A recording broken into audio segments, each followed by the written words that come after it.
Hello everyone, welcome to this week's edition of Telegraph Herald More Than the Score. I'm your host Steve Ortman. Alongside me this week, Jim Leitner. How's it going? Not too bad. Ready to talk some football. Ready to talk some football. I'm doing pretty well, thanks for asking. I'm back. Missed last week's episode, Halloween. Yeah, what was the deal with that? It was a wild night in Halloween. Those meddling kids, I tell ya. Eggs soaking my windows, toilet paper. Boy, what a crazy, crazy Halloween night in my neighborhood. I would have been here for last week's episode too if it wasn't for you meddling kids. So you can fix that by giving out better candy. Oh, really? That's the secret. You give out good candy. You give out the big dollar-size candy bars. Then you never have to worry about eggs, toilet paper, anything. Man, I mean, you try to give out some apples and some grapes and Toothbrushes, try to be healthy. Yes, toothbrushes. Is it so bad to promote health anymore? I mean, come on!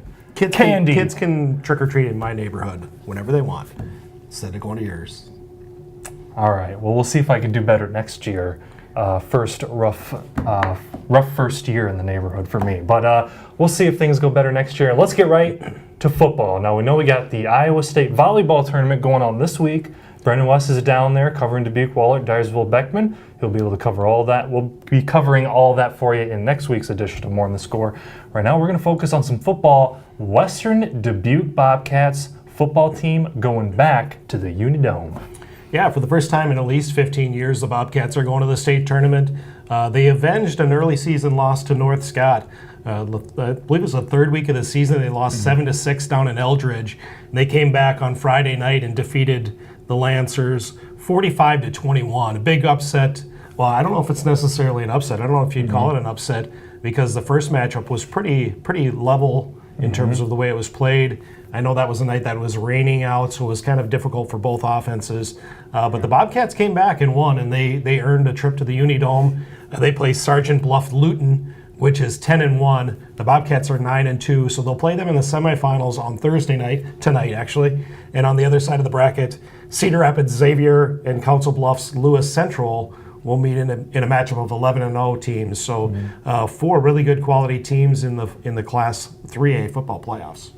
Yeah, and Bobcats were just, I mean, you look at, now the early matchup with North Scott, missed extra point by the Bobcats was the only difference. This one, not so close, and this playoff run has been one heck of a stretch for them. It has, and they have so many good weapons on offense, led by Calvin Harris, a quarterback.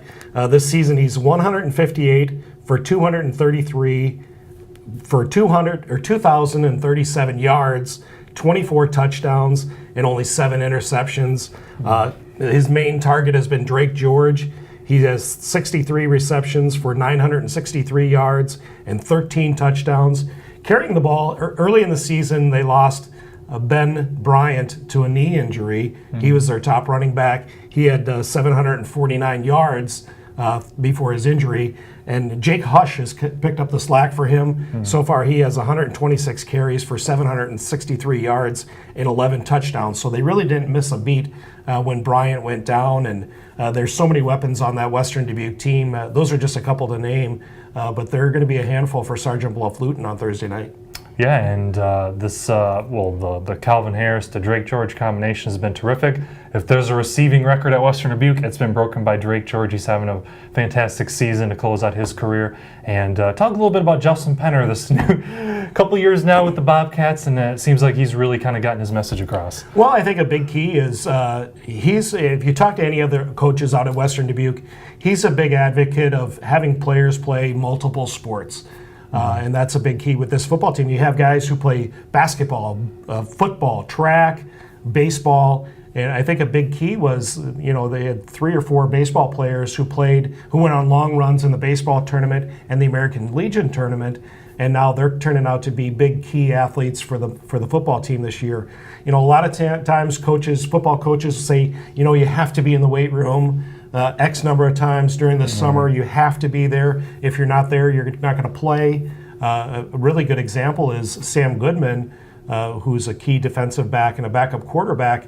He didn't even start practicing until the Monday before the first game of the season because he went on a nice run with the American Legion team. Kyle Lehman the same way, Calvin Harris, all three of those guys had big baseball careers, and this summer, so they were, they missed a lot of time, and yet Justin Penner does a nice job of getting those guys involved and making sure that they're still having a chance to compete for jobs, and it's really paying off big dividends for the Bobcats because those multi-sport athletes are big contributors. Yeah, it'll be interesting to see what the Bobcats do here at the Dome. And also, another team from the area in Class A going to the UNI-Dome, the state semifinals for the first time ever, Edgewood-Colesburg. They are 10-1. They lost the season opener to a phenomenal 1A team in Bellevue. Otherwise, they've won 10 in a row, coming off a district championship and a couple impressive playoff victories. They're going to be playing Avoca. Let me see if I can get this right. Avoca, A-H-S-T-W.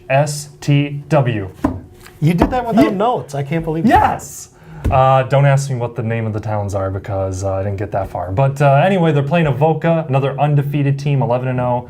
Edco 10-1. And how the Vikings got there is truly quite a story. They went on the road to Algona Bishop Garrigan last week. They pick up a 6-0 victory. And let me tell you, to get a shutout in this level of the playoffs against anyone is impressive. But they go on the road, terrific defense. The Vikings shut out the Golden Bears on their home field, pick up the win. Algona Bishop Garrigan had not lost on their home turf in 10 seasons. That's a 34-game home winning streak for Algona. Came to an end by these gritty Edco players. They are just working hard, and they're going to be playing Avoca here on Friday at 1 p.m. in the UNI-Dome. First ever appearance in the state semifinals. Unfortunately, the one big other story coming out of that game is their star player all season long, Preston Rochford, unbelievable leader, running back on the offense, linebacker on defense. He suffered an unfortunate injury in that game against Algona, had an MRI on Saturday morning, and it was about as bad as it could get. Torn ACL, torn MCL, fractured knee, and the kids in that game, he got injured early against Algona. Kids knew it was bad. They banded together, pulled off the huge win without their star leader player, and they're looking to win it for Preston. I talked to Ethan Straker on Saturday, and he said they're all about getting down there and winning it for Preston. It's just kind of unfortunate to see such a big player, really one of the star players in the area, and his team gets to the Dome and he's not going to be able to play. Yeah, I actually talked to his dad the following day, and he was really heartbroken for his son because, and he's the coach as well, but he was heartbroken for his son because his son does all the things the right way. He's in the weight room. He's a clean liver. He does a great job leading in that community, and to see him miss it, it's really disappointing and really sad. All right, well, we'll see how the Vikings respond. Algona was an undefeated team. They pulled that one out. They're going to be playing at the Dome for the first time, state semifinals against Avoca, another undefeated team. We'll see what happens there. Winner of that game will advance to the state championship game against the winner of West Hancock and Hudson. So we'll see how it plays out this weekend. We'll have all the coverage for you at telegraphherald.com as well as in the print edition. And next week's Mosco, that's my fun little, that's our little off-camera banter, and I just used it on camera. That's embarrassing. It's our little slang for the show, Anyways, on next week's More in the Score, we'll follow up on the playoff action, and we'll take a look at what happened at the Iowa State Volleyball Tournament. So that's going to do it for this week. Episode of Telegraph Herald More in the Score. Can I just finish this episode without stumbling over my feet here? That's going to do it for this week's More Than the Score. I'm excited at state football at the UNI-Dome. I'm Steve Ortman from Jim Leitner. We will see you next week.